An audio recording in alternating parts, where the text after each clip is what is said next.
Welcome to today's episode of the What We're Watching podcast. This is Megan. And I'm Jeni, and today we're watching Juno. Are you so excited? I am so excited. This is my favorite movie. Just a little spoiler alert up top. Obviously, we're going to be talking about Juno, the movie. So if you haven't seen it, or if you want to re-watch it to kind of get the details all fresh again, you can watch it on Max. This is the first episode of our back-to-school season. That's what we're calling it, our back-to-school fall movies. And I can't wait for what's coming up. Last year in October, I made my first list of movies, like Disney Channel original movies and any nostalgic things that I wanted to watch for the month of October. I had the best month ever when I did that because I felt like I was curating a vibe. I don't know how else to explain it, but I was enjoying October more than I usually do.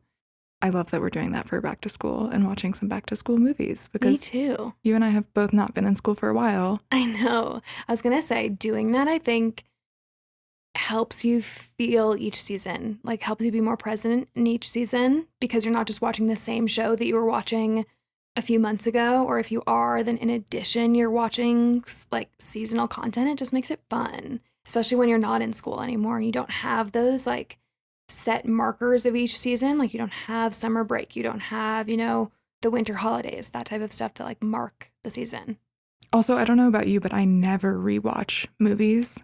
Same. I only watch new movies, and so it gives me a reason to go back to like my old favorites. This was a really good rewatch. I really loved it. Oh, you did? Okay, Yeah. I need to know everything. We know this is my favorite movie, but when did you see Juno for the first time? Like, what were your thoughts on it before this?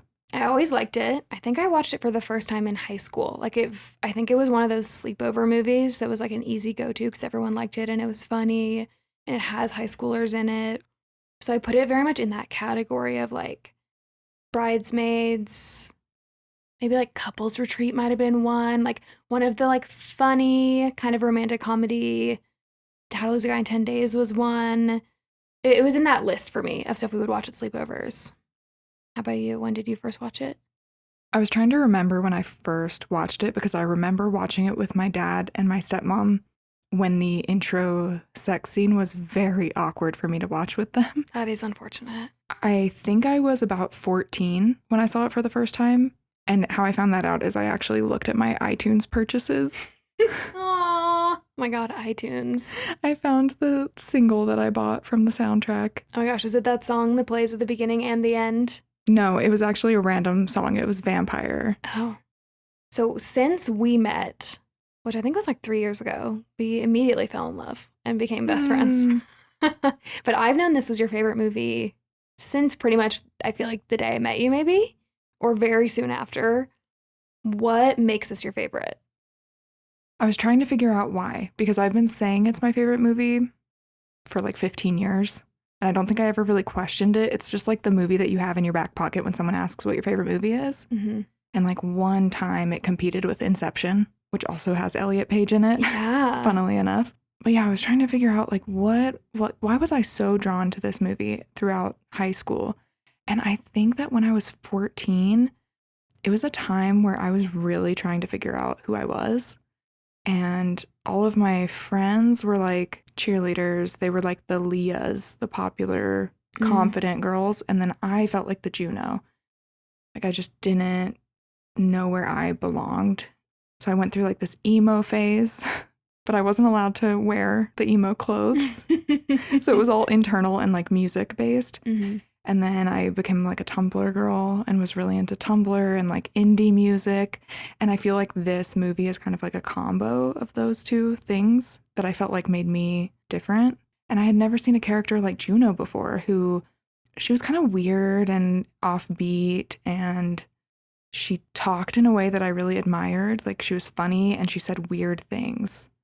And I just really liked it. That was the biggest thing that struck me watching back was like her oddball personality. I love it. Like we don't see that a lot, especially in high school movies with the teenage girl lead.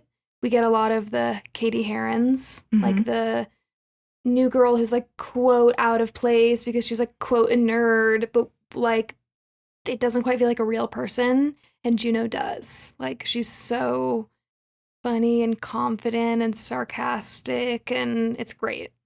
And everyone just accepts her as she is. Mm-hmm. I She's love very that. unapologetic. Okay, so like always, I'm going to read the 2-sentence synopsis of the movie, just as a refresher in case you haven't watched it in a while. An unexpected pregnancy sends a wisecracking 16-year-old down an unusual path as she makes the tough decision to give the baby up for adoption. But as the months count down toward the big day and she grows closer to the couple she has chosen to adopt the child, she comes to some realizations that will change her perspective forever. Back to what we were talking about earlier about this being such a unique character in Juno. It was a unique movie, and Diablo Cody, who wrote the script for the movie, said that there was like a big appetite for indie movies back then. It was the time of Napoleon Dynamite, which I also loved. I don't know if you did. Diablo Cody says that this movie probably wouldn't have gotten a theatrical release today. It goes back to what we were saying with the No Hard Feelings movie, where you just don't see a lot of comedies, especially this like flavor of indie comedy you don't see in the theaters anymore. So that's probably true. Yeah. Which is a shame.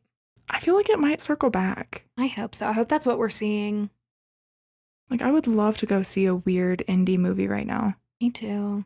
I'm tired of superheroes, honestly. I love the superheroes, but we could use, especially comedies. I just love watching comedies, and to be able to do that in the theater when people are laughing is so much fun. So what did you think rewatching this movie? It holds up. It was so funny. I loved how funny it was. I remembered things differently. And so it was really cool to watch it back, and the ending is different than what I had remembered. So I don't know what I had stored. And there's a lot of people in this movie, like way more stars than I remembered. Michael Cera, Jennifer Garner, our favorite Jason Bateman. Jason Bateman. Love. Allison Janney. There were so many people in this movie, which was so cool. Yeah, that's really exciting to hear how you viewed it, not having seen it in a while, because I feel like I know this movie like the back of my hand. So I don't really know if I view it in a normal way. I just have such an emotional attachment to it that I don't know if I see its faults. So I'm glad that it holds up for you. Yeah.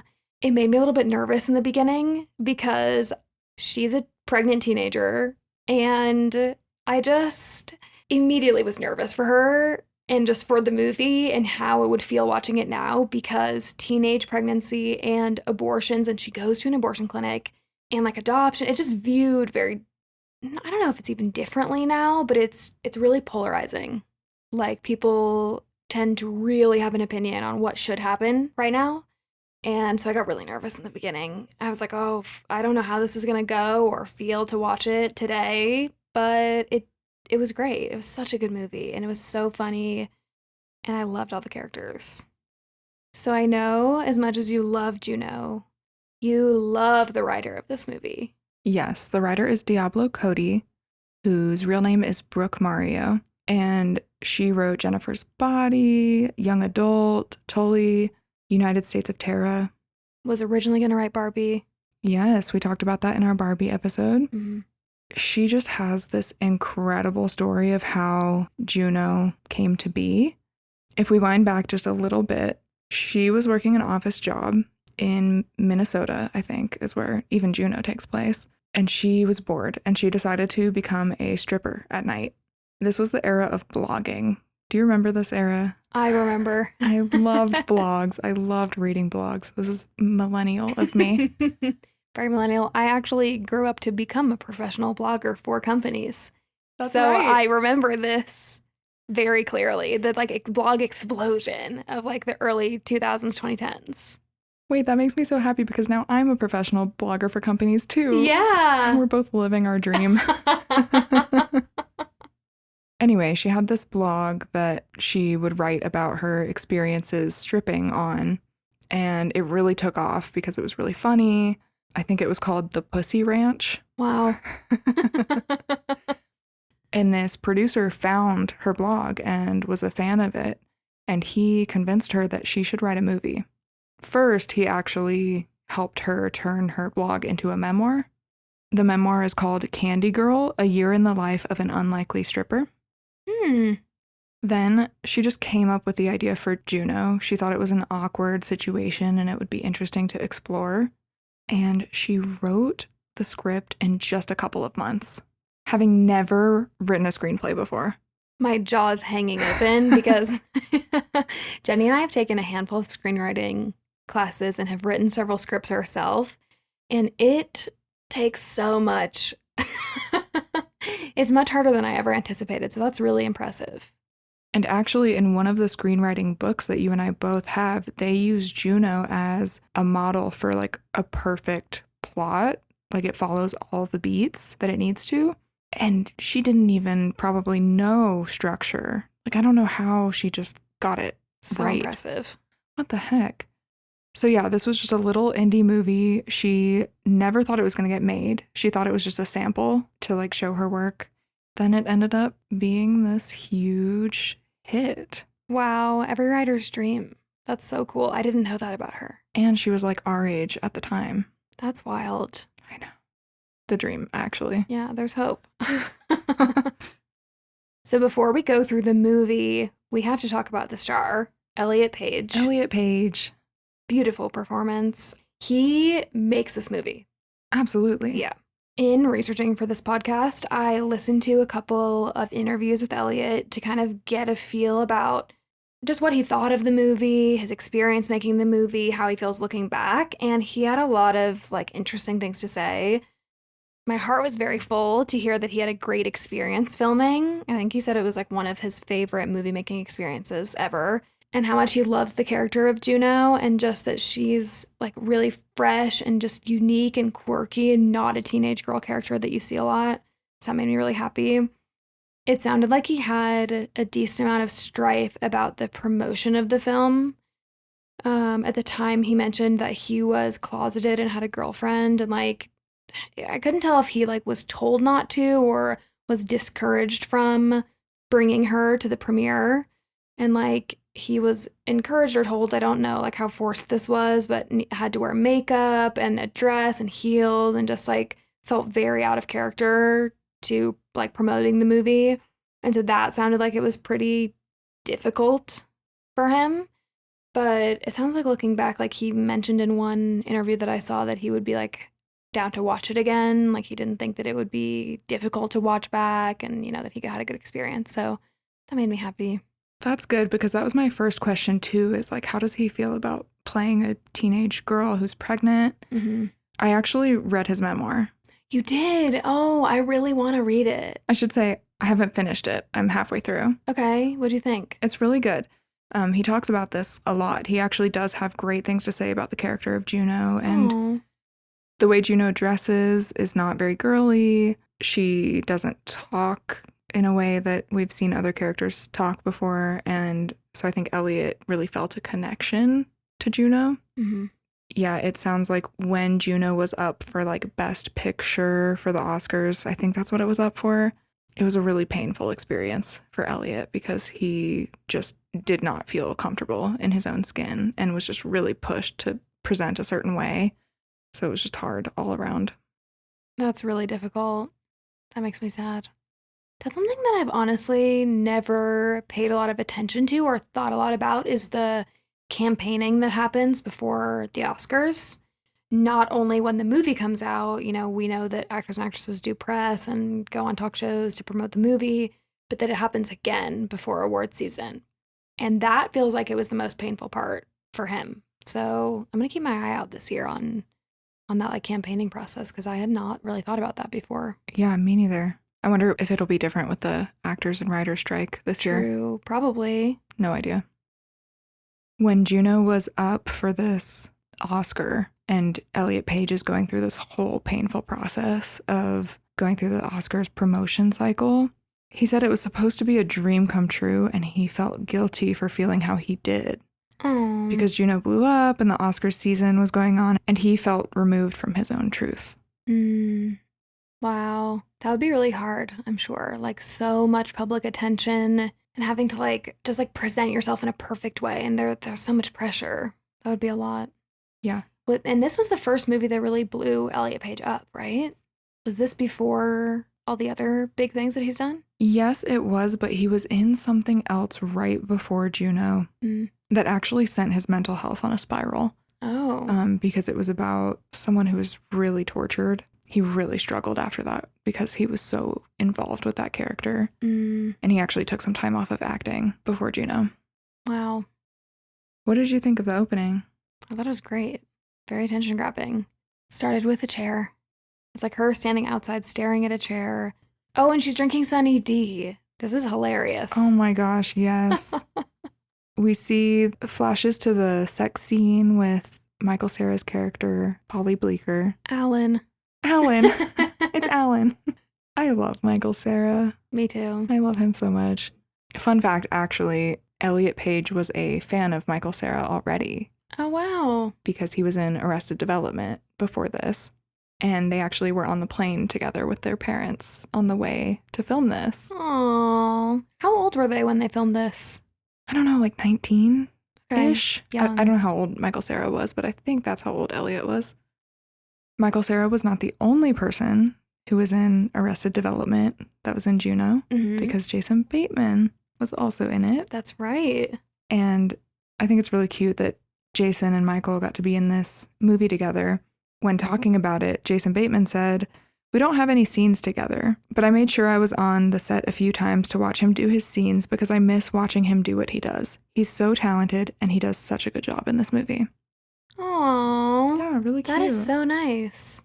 I love when people become friends when they're like on the same show.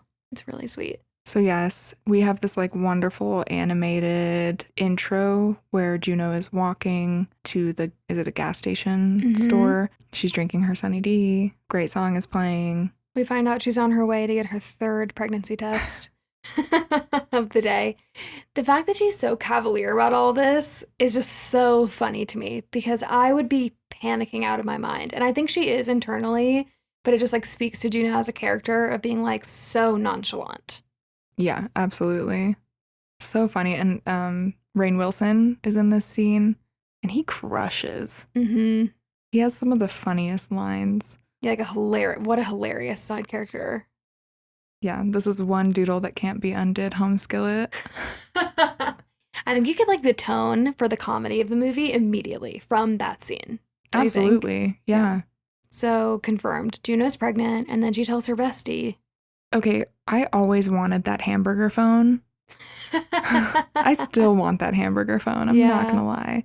I thought it was so cool. Yeah, it really threw me back to like when you would have a cool phone in your room. Like I had like a fuzzy, like pink phone, I think, in my room. I am so jealous. I always wanted a phone in my room. Always. Yeah, honestly, I can't even remember if it worked, but I did have one. So that really threw me back. So yeah, she tells Leah, her friend, that she's pregnant, played by Olivia Thirlby, I think is how you say it.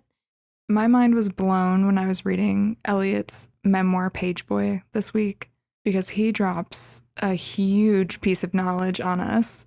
The tea. Oh my goodness. Apparently, according to Elliot, he and Olivia were hooking up the entire time they were making this movie. He said, and I quote, "We had sex all the time." And as someone who grew up watching this movie, I was shocked. And then rewatching it with that knowledge, I was like, ooh, do I see some chemistry there? Yeah. That is really funny. I love hearing about behind the scenes, like romances, people hooking up on set. It's like so messy, but I love it. It sounds like it was a great time for both of them, so yeah. Good. Yeah. I think I was reading that he felt like Olivia was really just like, she was just very like comfortable in who she was and very like confident and direct. And I'm sure that was very like soothing or like attractive. I'm sure that was really attractive to him, especially like being closeted. I don't know if she was at the time. But if he was, I can imagine having like a coworker that's your age but comes across very like mature and put together and direct and says that they're into you. That would be nice. Yeah, especially when he's always been afraid to tell people how he really feels and he's hiding this like way bigger identity from everyone. And I think that's why he was attracted to her. Yeah.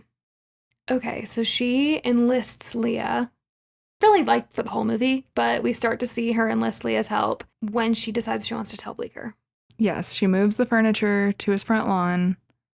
It's ridiculous. Mm-hmm. There's like this lion or tiger rug, and she's like pretending to smoke a pipe. Yeah, the pipe was funny to me. And he comes outside and he's not that surprised almost. He's just like, oh, hey. Mm-hmm. Just Juno doing Juno stuff. She's like, your shorts look extra yellow today or golden or whatever she says. And he's like, yeah, my mom uses color safe bleach. Yeah. Something I had forgotten about since I think the last time I watched this was high school, was that they didn't even seem like super close friends necessarily. Like, for some reason, I had in my mind that they were like in the same friend group or they knew each other really well. And I think they knew each other and were good friends, but not even close to the level where like this would be an easy thing for them to talk about. Yeah, I agree with that actually. Like, they call each other best friends and they're in the same band together, or they were, but we don't really see them have an easy time communicating. Mm-mm. Even like later when Michael Cera's character like brings someone else to prom, and like it just feels like they're like, I think a lot of teenage girls and boys that are friends in high school, like they're not in step with one another, and you can tell immediately. So there she is with the pipe on his lawn and says that she's pregnant. His response, I feel like, is shock and trying to be cool. Don't you think? Yeah, it's kind of like, oh, well, like, what are we going to do about it? Mm-hmm. That kind of vibe. And Juno's just like, I think we're going to nip it in the bud, you know? Yeah, she actually had something really funny to say about it. Like her being like, nip it in the bud before it gets worse, because I hear pregnancy leads to having an infant or something. Like she treats it like it's some disease. That's what happens when our moms and teachers do. Yeah, there's like a running gag through the movie where they talk about being pregnant being for moms and teachers. Which just reminds you how young they are. Mm-hmm. 16-year-olds. That was something else I noticed about the movie, is that they did a good job feeling young. Like the characters felt as young as they are. Whereas now I feel like when we have like Euphoria and other teenage dramas, even like Riverdale and stuff, like they seem so much older, and the cast is actually much older, and the characters are like doing very adult things. And this was funny because the characters are doing a very adult thing. They are pregnant and like sleeping with other people, obviously, but they act very young, which is accurate. Yeah, just the way that they weigh consequences and that kind of thing. Mm-hmm. I actually have to tell you, there's a little scene like right after this where Bleecker and Juno are in science class and they're having a lab, and there is a couple who are fighting. Did you recognize the girl? Yes! Candace King. Yes. AKA Candace Acola, AKA Caroline from Vampire Diaries. Yes. I just feel like we mention the Vampire Diaries every single episode, so why stop now? It's true. I love Candace King. She just got divorced, but I think she's still going by King. She's so fun. I love her, and I loved that she was in this movie. I completely forgot. Yeah. Yeah. Okay, so she goes to get an abortion and is met by Suchin, her classmate. Yes, which I think this character would not exist in the same way nowadays on screen. Yeah. But Suchin is a pro-lifer, and she's protesting, and she tells Juno that her baby has a heartbeat and fingernails. Mm-hmm. And at first Juno just is like, fingernails. And then she kind of turns away. But then in the abortion clinic, she notices fingernails everywhere, and that kind of wigs her out, and she decides against getting the abortion. Yeah, this was just an interesting scene to watch because, like I said before, this issue has become so charged since then. Whereas I think the way that it was done, just like it was not normal, but just like a big choice for this high schooler, and she's going to a clinic and thinking about a lot of things and changes her mind. I don't remember it being a big deal when I watched it before, whereas now it obviously caught my attention. Yeah, agree. And I've heard some things on the internet about people saying that this movie could be anti-abortion, and then others swing the other way and think that it's pro-choice. And I've also heard that it's kind of like a mirror for whatever you want it to be. But Diablo Cody actually spoke out about this recently, and I'll just read what she said. Yeah. She said, I am emphatically pro-choice and have been my entire life.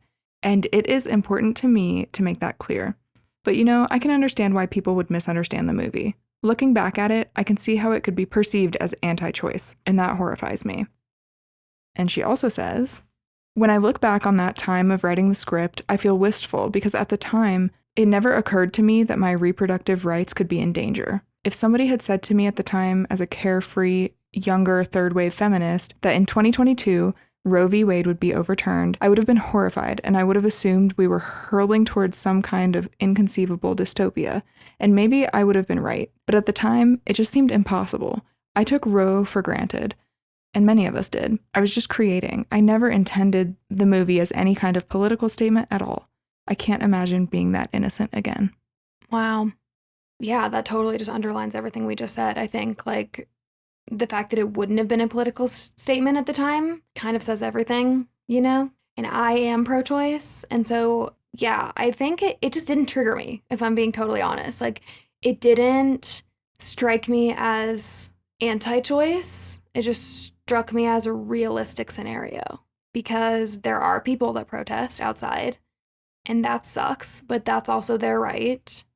And there are people that I'm sure go to abortion clinics every day and change their mind and then are thankful that they did. And that is sort of, to me, the point of choice. You know, Right. like just because she chose not to have the abortion, she had the option and was able to like safely make the choice either way. Yeah. Absolutely. Yeah. Totally agree. I was a little bit surprised, I'm not going to lie, that she didn't just go back another day and then have the abortion. Yeah, she just knew that she couldn't do it. Yeah, but then we wouldn't have a movie, you know? Yeah. So then she tells Leah, she shows up at Leah's house, and Leah's like, what the heck? I was supposed to pick you up in a couple hours. And Juno says that she can't do it. She's going to have to choose adoption instead. And then they go look in the penny saver for adoptive parents. And who do they find but Jennifer Garner and Jason Bateman? Yep, Mark and Vanessa Loring. What a beautiful couple. Truly. But this part like kind of makes me laugh rewatching it because Juno's like, can we find some couple who's like a little more edgier? I think she says it like that too. And the next couple they find, it's Mark and Vanessa. And I'm like, they are not edgy at all on the surface. Oh no. It must have just been like how beautiful they looked in the photo that caught Juno's attention, but it just seemed funny to me that that was not what she just said. I got the same thing. Yeah, she says she wants like a graphic designer with a girlfriend or something that plays guitar. And then, yeah, they see the picture of the two of them and end up going with the Lorings. And I totally think you're right. I think she's just distracted because the picture is good. When she decides she's going to give the baby up for adoption and she knows who she wants to give it to, she decides to tell her parents. We have to talk about Mac and Bren. Yeah. Her parents. Yeah. Bren is her stepmom, and Mac is her dad. Mac is played by J.K. Simmons, who is in everything. Mm-hmm. I love him. Which he apparently read this script and was like, I have to be in this movie, even if I'm just like the teacher. He like was so obsessed with it. Oh, that makes me so happy. Yeah. Oh, that's really sweet. Bren is played by Allison Janney. Oh, and she's in a bunch of stuff. She's in I, Tonya. She's in The West Wing, The Help, a handful of other things. She's really funny. And the scene of her telling them that she's pregnant is just like my worst nightmare come true. Or would have been as a teenager. Even though they take it really well, actually. Yeah, you know what? When I watched this as a kid, I was terrified of J.K. Simmons' character. I thought he was mean for some reason. And rewatching it, I'm like, how did I even think that? But he and Bren handle it so well. And when Juno says that the baby has fingernails, Bren is like, fingernails? Really? Because Bren is a nail technician and she has her own nail salon and she's obsessed with nails throughout the whole movie. And I just thought that was really sweet. Yeah, she does a really, like, she just jumps into mom mode. She's like, we're going to get you prenatal vitamins. We're going to book you an ultrasound. Just straight into problem solve, which was really nice. And the dad said something that made me so sad. And I know, obviously, you're finding out shocking news as a parent. And, like, overall, this went so well. They took it so well. But I think he says, like, I thought you were the kind of girl that would know when to say when. That just made me so sad. Not to get on my soapbox, but really quick. I just, like, hate how little we talk about sex with kids, you know? And, like, virginity, I feel like especially, I was raised in the South, so you might be able to relate. Like, it just has seen, and it's portrayed in film and TV a lot, I think, as this, like, thing that girls lose. It's, like, very precious and important, and you're in charge of protecting it. And it gave me those vibes to hear the dad be like, I thought you would know when to say stop, like when to not do something irresponsible like that. And it's just like, I know you're going to be disappointed as a parent, obviously, but it just made me sad for her in that moment. Yeah, and she responds by saying, I don't know what kind of girl I am. Mm-hmm. And it's just heartbreaking. It's so sad and relatable. Yeah. Mac wants to go with Juno to meet the adoptive parents to make sure that they're not crazy. And that's when we meet Mark and Vanessa. Mm-hmm. As uptight as ever. Oh my gosh. Do you remember how you felt about her when you like first watched the movie as a kid? I think I probably liked her a lot less than I do now. Now I relate to her so much. Yeah, I'm her in this movie. Yes.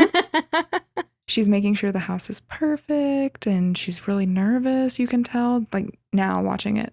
Mm-hmm. Watching She's it very back. prepared. She's very organized. She's asking questions. This is so high stakes for her. Mm-hmm. She really cares about this and coming across the right way. She's like the Monica from Friends. Absolutely. And you can tell that her and Mark have this very like traditional dynamic where like she's quote in charge, you know, like she's setting everything up and he's just like, I'm here because she's here, you know. But he really goes along with it and like comes across very buttoned up and is very polite. And then we kind of get to see a peek behind the curtain for him when Juno finds his guitar upstairs when she goes up to the bathroom. He says something like, yeah, this is the room Vanessa gives me for my stuff. And Juno even pokes fun at it and is like, wow, you get a room in this whole house? Mm-hmm. Which I like hate this, like whole thing. I hate that this is just like a sign of the times very much. Like I hate that the wife is like portrayed as this just like keeper. It was like ruling over the house evilly, and the man has to like rebel to feel like himself. Like, ugh. Anyway, but it is cute to kind of see Juno and Mark bond at first. Yeah, before you're thinking any creepy thoughts about it. And when I was younger too, I didn't think any creepy thoughts about it at all. I was just like, wow, they have so much in common. This is really nice, and he's really cool. Mm-hmm.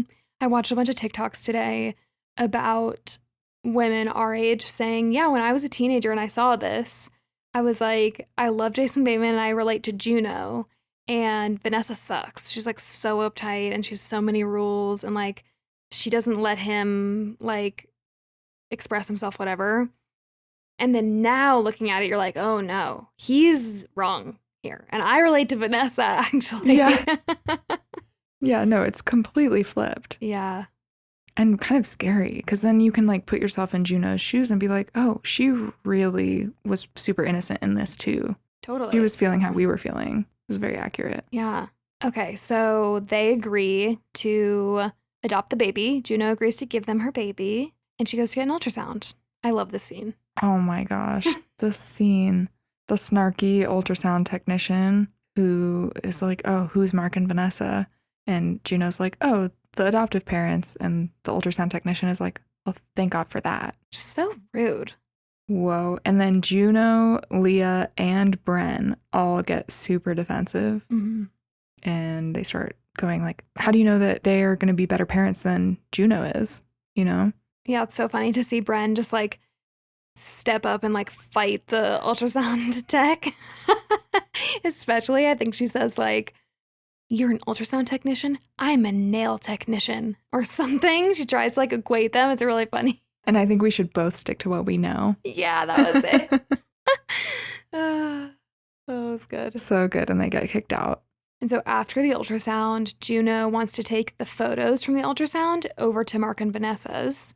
And we start to get the inkling that Juno, I don't even know if it's that she like has a crush on Mark. Maybe it is. But just that she like likes being around their family. I think it just like makes her feel better to go over there. What did you feel like that dynamic was? I actually looked this up because I never really know either. Mm-hmm. I think it's like when someone you think is really cool is paying attention to you and you're bonding over something. And I'm sure she was probably a little bit attracted to him and had like a little crush, but I don't think she was trying to make it go anywhere. You know what I mean? Yep. I think that's totally right. Back in the audio commentary of the film, the director and Diablo Cody comment that while Juno and Mark's feelings for each other remain overall platonic, Juno is in love with the idea of being an adult, while Mark is in love with the idea of being young. Wow. And so that's kind of what draws them both together. I can totally see that. They both are drawn to one another because it's almost like a jealousy, you know, like an envy of what the other person has. Like Juno's looking at him like, you're about to have this like put together family, and like my family is broken, and you're married and you're cool and you play guitar and like you're not scared of anything. This is like what I'm imagining. And then he's looking at her like, you have so much freedom, you have so much time in front of you, that type of thing. That makes sense. Yeah, he's getting to relive his youth a little bit with her and like rediscover what he wants, which is not this life that he's currently living. Mm-hmm. And we kind of see that process because he's showing her his favorite music, his favorite CDs, his favorite movies. They watch a horror movie together. And we should note that this happens when Vanessa's not home, which is kind of weird. It's so weird. Nowadays, I feel like most men would not allow a 16-year-old to be in their house with them for that long unsupervised. I would hope not. Right? Okay, overall, it's pretty benign though. Like it just, you kind of have your like your senses are up. Yeah. In the script, it says they're sitting like slightly too close to each other on the couch. There's like this weird flirty scene that is the first time that your red flag waves a little bit. Juno is talking about how she was named after Zeus's wife in Roman and Greek mythology because her dad went through a phase where he was obsessed with it. That is so cute to me. Yeah. It's a really cute fun fact about him because his passion is AC. And what is their younger daughter's name? Liberty Bell. Liberty Bell. I died. I think Juno first refers to her as LB at the kitchen table. And then I think the stepmom later on is like, oh, Liberty Bell. And I could have spit my water out. So I'm like, you have an older daughter named Juno and then a younger daughter named Liberty Bell, which is like two totally different types of weird. Also, I love when back to the ultrasound thing, Brenna's like, oh, you're playing picture pages up there. My 5-year-old could do that. And she's not the brightest bulb in the tanning bed. So Juno is saying that apparently Zeus's wife, Juno, was really beautiful but really mean. And Mark says that suits her. And there's like this kind of flirty moment. But I got the sense that Juno was uncomfortable in that moment. I'm not sure if I was just misreading that. So when Vanessa comes home, Mark, why did I just think his name was not Mark? I was like, Jason? Excuse me? We can tell them we're unhinged today. Is it a full moon? I don't know. I'm sorry. Okay. When Vanessa comes home, Mark scrambles. He's like, oh, Vanessa hates it when I sit around and watch movies and don't contribute. Mm. So another one of those things where we're thinking like, ugh, Vanessa, she sucks. And then Vanessa is just like, Juno, what are you doing here? She sees the ultrasound pic and she's like very taken with the photo. And then we see all of the stuff that Vanessa was out buying. And it comes up that they're not going to have a baby shower because it's not set in stone and people don't really know what to think. And Juno's like, what do you mean? Like, you think I'm going to flake out on you? And then we find out that the last adoption that they almost had fell through because of cold feet. And then you can see why Vanessa is so, what would you say? Like she's grasping onto this very tight, but like you can tell she's trying not to get her hopes up. Right. She's like desperate. Yeah, desperate. That's the right word for like her energy. Like she wants this to happen so bad. You can tell. Mm-hmm. She's going to do everything she can to try to control the situation. Relatable. I was about to say that. Okay, so when Juno comes home from visiting Mark and Vanessa, she tells her stepmom, Bren, where she was, and Bren just gives her like a soft warning to just say, FYI, you can't just drop in on them, it's rude, and you should especially not be hanging out with this woman's husband when she's not home. It's like not acceptable. And Juno has a lot of pushback because she's just like swearing that it's nothing and don't be stupid, blah, blah, blah. Such a teenage fight to have. Totally. One thing I love about this part is earlier, Brenda asks Juno if she barfed in her urn. I forgot about that. And then we see that Juno barfed blue slushy in her urn. And then because Juno is mad at Brenda, she pours her entire blue slushy into the urn on her way out of the house. So funny. So teenage. And then she goes to see Bleecker. Mm-hmm. We find out how much he loves orange Tic Tacs. He mentions as they're talking that, maybe they can get their band back together. And then he says, well, maybe we could get back together too. And Juno's like, were we together? And I couldn't tell if she was like deflecting or what was going on here, because she obviously likes him. I don't know. I think she probably struggles being vulnerable. That's like the vibe I get from her, is that she like puts on a really tough face and like loves to be like the coolest, most nonchalant, least invested person in the room. Yeah, that makes a lot of sense. And so she suggests that he should go to prom with Katrina DeVort, whose house smells like soup. I will say something I caught on this time around was that Juno mentions that she was hanging out with Mark that day. And Bleecker goes, is that normal? And so this is not the first person who's like bringing up that this is not a normal relationship that they have. It's now Brenda and Bleecker have both told her. Thought that was interesting. Yeah. Because she just keeps ignoring it. Okay, so then we go back to Mark and Vanessa. Vanessa is painting the nursery yellow. And Mark makes a comment about whether this is too soon. And you immediately can tell that he has cold feet about the whole thing. Don't you think? Oh, yeah. And rewatching it, he actually has cold feet the entire time. Like, he's so uncomfortable anytime the baby is mentioned. Mm-hmm. I don't know how the first time I watched it, I didn't pick up on that. Well, I was 14, so. Yeah, or if anything, I think when you're younger, you would maybe think like, oh my gosh, she shouldn't force him. Oh my gosh. Like, he's not ready. But like, no, he's not communicating with her and telling her how he really feels. Ugh, I hate this so much. Yeah. And so then shortly after, Juno sees Vanessa at the mall. And she's like playing with her friend's kid on the little like mall playground. And it's so sweet. And you can tell Juno just feels like she made the right choice and like feels very at peace with giving Vanessa the baby and that she's going to be a good mom. Yeah, I love this part because we don't see, you're right, we don't see a lot of Juno's vulnerable side. And in this moment, we see like she really does want what's best for the baby and she cares about it going to a good family. And seeing that Vanessa is going to be a really good mom is validating to her. Totally. You know what's really interesting, actually, now that you say that? I don't think a single time in this whole movie does she question keeping it. Does she? No, not at all. She knows that she's not ready to have a kid. That's something else that I think makes this really unique, because I think a lot of times when this quote unquote like general story is being told, a lot of times they like renege, or you see them have doubts, or like they develop such an emotional connection with the baby that they want to keep it. And it's just kind of refreshing to see a young woman know what they want and be willing to give the baby away because it's better for everybody. Yeah. Yeah. Juno's like, I'm ill-equipped. Yeah, she does say that. Yeah. Okay, and so Juno and Vanessa actually run into each other while they're together at the mall, and Vanessa gets to feel the baby kick and tuck to it. Oh my gosh. And she's so sad at first because she doesn't feel the baby kick. Mm-hmm. Yeah, Juno's like, why don't you try talking to it? And then she does, and then she feels the kick. And Jennifer Garner's acting is so good right there. I love Jennifer Garner. She is such a good actress. I would love if she was in more now. Is she not in stuff right now? I don't think she's in as much as she used to anyway. I'm like thinking of like this 13 going on 30. Like I feel like she had a real era where like she was one of the big it girls in all the movies. And she still is in some stuff, but I don't think she's been in as much lately, and I miss her. Yeah, me too. So we see Brenda is sewing the elastic waistbands onto Juno's jeans, which is so cute. Mm-hmm. And then it cuts to Juno wearing those jeans, and she is really showing now. And she calls Mark on the school phone, which is another just boundary being crossed here. But she just says she just wanted to say hi.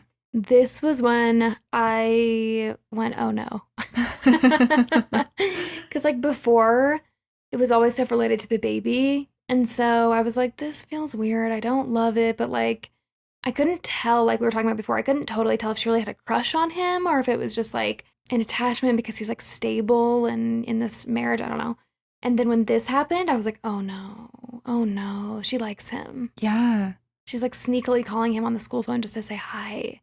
And he's picking up and like entertaining it. I don't like it. I don't like it. It gives ick. It gives so ick. And I just thought, hold on, are they really gonna do this? Like, because I couldn't totally remember the movie where I was just like, Are we like in a world where like they're going to entertain this like weird affair between a 16-year-old, a pregnant 16-year-old who's a bebe with an adult man, Jason Bateman?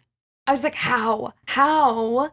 I thought it was gonna happen. Or not, that it was gonna be like a real affair, but I was just like, how did we get here? Yeah, it's so creepy. And also, she's carrying his child. Mm-hmm. Weird. It's so weird. It's so weird. Ugh. So then she's sitting with her friend Leah, and Leah tells her that Bleecker is taking Katrina DeVore to prom. And this sends Juno on like a spiral. Mm-hmm. Even though she won't admit it, she's like, but he doesn't like Katrina DeVore. He thinks her house smells like soup. Like, I just don't want him to take advantage of her feelings or something like that. Mm-hmm. And Leah's like, yeah, dude, you're really convincing here. Yeah. And she like goes right up to him, right? Yeah, she confronts Bleecker. Mm-hmm. This moment is just really sad. Yeah, I just like took a step back in this moment where I was like, oh my God, Bleecker, this teenage girl is carrying your child and is probably not going to go to prom. And you're out here just dating, going to prom, taking this other girl that she recommended. I know that like she's, catalyst that, but it just made me sad. Yeah, I couldn't decide how I felt about him this time around. Because I've always loved him and his character, and he's so sweet, and he's just kind of like, oh yeah, Juno, whatever you want. And he's pretty hands-off with the whole thing. Then I'm like, he doesn't show a lot of empathy or like think through his decisions, but he is a 16-year-old boy. Mm-hmm. I don't know. Yeah, it's tricky because I feel like if he had wanted to be really involved suddenly, we would be going, or Juno would be going, you didn't care about me this much before, so like get out, like let me deal with this. I told you I would. But at the same time, he felt so removed, like so removed. But also, just like 16-year-old boys or 16-year-olds, regardless of gender, just do not know how to handle the situation. And she kind of shut him out. Yeah. I don't know. That's tricky. In the conversation that they're having, he's like, I don't understand why you're mad. He tells her she's being really immature, and she just kind of blows up. She says, at least you don't have the evidence under your shirt. I'm a planet. That made me really sad. This entire time, like, his mom doesn't even know that he's the dad. Yeah, you just, like, feel the burden that she has of, like, having to be the one to literally carry it around and, like, have everyone know and everyone talk about it. And we don't see a lot of that during the movie, like, her at school, like, people loving it, hating it, making fun of her. And that is when, to me, it, like, really hit me, where I was like, oh, she is, like, even more the outcast now that she's going through this. And she doesn't even really have her best friend there in him. Yeah. So she's so upset that she goes to see Mark. Oh, you gotta stop doing that, Juno. I know. She puts on chapstick in the car before she goes to see Mark, and in the script, it's Dr. Pepper lip smacker. I had a Dr. Pepper lip smacker. So did I. That was my favorite one. Yeah, it was mine too. Ugh. Yeah, this whole thing is painful. She, like, goes in. Vanessa's not here. They dance. Ugh.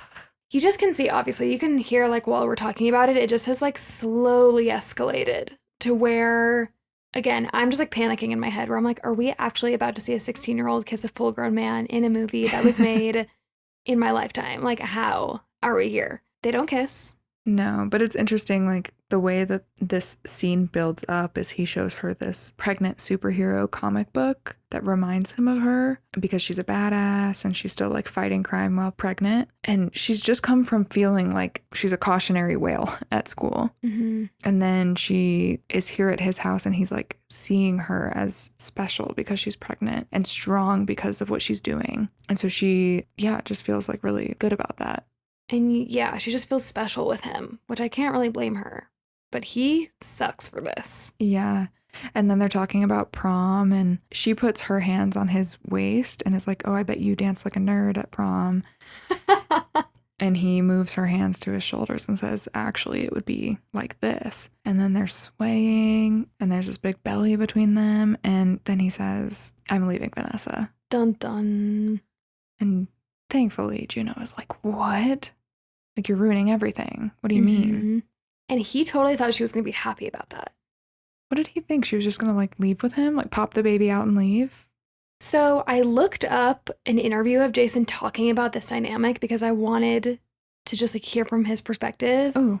And he said, first of all, he just like admits that his character was a total creep and like was just kind of this cross between just a man that's like very lonely and confused and also is super creepy. So he kind of like recognized the emotional challenge that his character was dealing with and then also that he was just like being a creep. And he said for this scene, he asked the director whether his character, Mark, was trying to hook up with Juno. Or he was like, is the intention of this scene that he's trying to get her to hook up with him or no? And the director said, I don't know. I'm not going to tell you. And then Jason said, okay, then I'm going to decide for the character what he's trying to do. And then the director said, okay, we'll just hide it in like your acting, just like hide the intention. And then they also did, I think, like 10 takes that scaled from totally harmless to like really extra creepy. And then that way the director could play with it in the editing room and make it this like ambiguous, uneasy scene. So I think our takeaway of their relationship being like, did he want to hook up with her? Did he think she would be happy about him leaving Vanessa? What did either of them want out of the situation being confusing was the intention. Wow, that's crazy. I really want to see the other takes. I know. And I love Jason Bateman is such a good actor.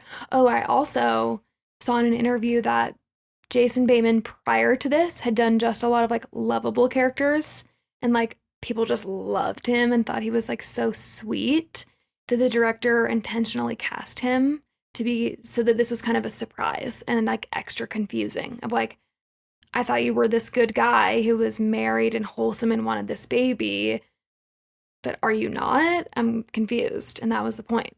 That's so smart. Mm-hmm. I love that. Which is probably really realistic also. Like if this was happening in real life, it probably would be. I mean, it could be really bad. Like, it could be so creepy and horrible. But I can imagine where, like, as a teenage girl, you feel confused about the situation. And so, as the audience, we kind of get that journey. Yeah. And you can tell she has just, like, a total crisis about this. Because she's like, no. You're supposed to be in this, like, perfect family. Like, you and Vanessa in this house with your, like, money and my baby. It's going to be, like, perfect. And you're ruining it. He's like, I don't think I'm ready to be a father. And she's like, but you're old. Yeah. And he goes, how do you think of me? Why are you here? And I think that's when we're like, oh, he wants something from her. Or he got the wrong impression off of what he thought that she wanted. Yeah. And so Juno storms away crying and upset, obviously, right when Vanessa comes home. And Vanessa immediately is like, what did you do? Yeah, to Mark, which I love. I love that she wasn't blaming Juno. She was just like, oh, like, why is she upset? Mm-hmm. Oh, and I hate that she and Mark have their conversation in front of Juno. It's such an adult conversation to have. She doesn't need to be a part of that at all. Yeah, it made me sad. I think they just talk about Mark saying that he's not ready. Yeah, and I love when Vanessa is like, your shirt is stupid. He's just like, grow up. If I have to wait for you to be Kurt Cobain, I'm never going to be a mother. That's what it is. The conversation is like, so you want me to wait for you to what? Be a rock star or something? Yeah. And it's true. It's just like, I think sometimes people, and I have seen this in like men that I know, to keep this vague, where like, this is like generalizing, but you know what I mean. I just think people in general have this where like, you think that a lightning bolt is going to strike you and you're going to know that day that you're ready to move across the country, get a new job, propose, have a baby, whatever it is. And I think sometimes you just need to make adult decisions with the people that are in your life and trust them. And I think that's what Vanessa is trying to say. Like, we already made this decision. You need to trust me and I need to trust you and we need to do this together. And Mark's character feels like a little bit out in La La Land of just like, but like, I don't feel ready yet. I'm not sure. And when am I going to be 100% sure? And I need to go chase all these dreams first. Yeah, he's kind of been reliving his glory days with Juno. He's been able to like nerd out about music and horror movies and all the stuff that he can't really do with Vanessa. And so, yeah, he's just gone backwards. So Juno leaves. Yeah, she's sobbing. It's so sad. Mm-hmm. She pulls over to cry in her car. I think she lays on her car at like a gas station or something. And then all of a sudden, she gets an idea. and she rummages for a receipt in her car and writes down a note that we don't see and drops it off for Vanessa. So then after this, Juno is with her dad. She asks him if two people can be together for good. And he says one of my favorite lines of the whole movie. He says, "The right person's still gonna think the sun shines out your ass." And Juno just like lights up. She thinks to herself, actually she says out loud, "I think I already have that person." And he's like, "It's your dad, right?" He's so cute. He is so cute. It's Bleecker. She and Leah fill Bleeker's mailbox with his favorite orange Tic Tacs. And she shows up at his running practice. This made me want to fill someone's mailbox with Tic Tacs. I thought it was so cute. With like the chalk that said, "Bleecker, check the mail." Yeah, and he opens cute. it and it's just like flood of Tic Tacs come out. It's really cute. I love that. Oh, that's how someone should ask someone else to prom. That would be good if you're of prom age. Yeah, any high schoolers listening, please ask someone to prom this way. Mm-hmm. But only if they get the reference. If they don't get the reference, they're not worthy of being your prom date. Yeah, she confesses her feelings. Yeah, it's really sweet. And they share a kiss, and she flips everyone off. It's great. It's very Juno. And then the moment we've been waiting for the whole movie. Wait, I always loved that scene where she's like rolling the Hot Wheels car or whatever it is over her belly. Yeah. It was really cute. It's really cute. Her water breaks, she goes into labor, she goes to the hospital, and she doesn't tell Bleecker. Mm-mm. Yeah, that was interesting to me. Yeah, because she knew he had a track meet and didn't want him to be distracted or to miss it, but he knew anyway. I don't know if he runs to the hospital, but it sure did look like I it. think he did. And Vanessa comes, and this was a really sweet scene because she goes into the little like baby nursery area where they have all the babies, and I think the nurse says, "Do you want to meet your son?" or something. She gets to pick him up and hold him, and then we see Bren come like in the doorway, and you can tell she just like is full of emotion. You know, it's a very like it's a big day. Vanessa looks at Bren and says, "How do I look?" And Bren says, "You look like a new mom." Scared shitless. Yeah. Yeah. And I related to that too because I have a thing where like I don't know how to hold newborn babies. It scares me. It's something I even think like when I have kids one day, like I'm terrified to hold them. Mm-hmm. And it was just nice to see that represented on screen. Yeah. You just don't want to break them. Yeah. Yeah, they're so squishy. Okay, and then an epic ending. We see the receipt framed right where Vanessa said the family photo should be framed, I think. And it says, "Vanessa, if you're still in, I'm still in. Juno." On the receipt, it was the note. I, rewatching this, actually was tearing up. And Me I was too. surprised because I know this movie by heart. I knew what was going to happen. And the scene with Vanessa and the baby, and then Bleecker and Juno cuddling afterwards, and then this note. I just lost it. Yeah, it's a really sweet ending. I love reveals, especially, and like getting to see the receipt at the end was just so cute. Yep, it ends with a chair, and we see like the little nursery rocking chair. It's sweet. And then we get a little nice scene of Juno when she's not pregnant anymore, and she and Bleecker meet up and they sing a song. Yeah, that was really cute on their guitars, and you just feel like all was right for everybody. Like it all worked out really well. And since we're talking about the song, I have to talk about the soundtrack for this movie. It's so good. It's so good. And I looked into it. Director Jason Reitman asked Elliot Page what kind of songs he thought Juno listened to. And he said The Moldy Peaches. The director loved it and had an idea of an end scene where Juno and Bleecker sing a song to each other. Cute. And so the director got in touch with Kimya Dawson of The Moldy Peaches, and Kimya's other band, Antsy Pants, is also featured on the soundtrack too. Cool. Yeah, the music throughout is great. It has like the perfect amount of like teenage, heartache, longing, nostalgia vibes. It's so good. Yeah, it's goofy, it's indie, it's quirky. And that's a wrap on Juno. Thank you guys for listening. Yeah, it was so fun to rewatch this movie and to talk about it. If you liked it, consider leaving a rating and review. It would help us a lot. And we're so excited for the rest of this back to school season. Through September, we're going to be doing back to school themed movies like this one. So if there's anything specific you guys want to hear, definitely let us know over on social media. We're at What We're Watching Pod on TikTok and Instagram. We would love to hear from you. And also, both of us are just such nerds about coming of age movies, so I think this is going to be a really fun time. I'm really excited. We're doing both of our favorite movies this month. Stay tuned to find out what Megan's favorite movie is. Bye, guys. Bye.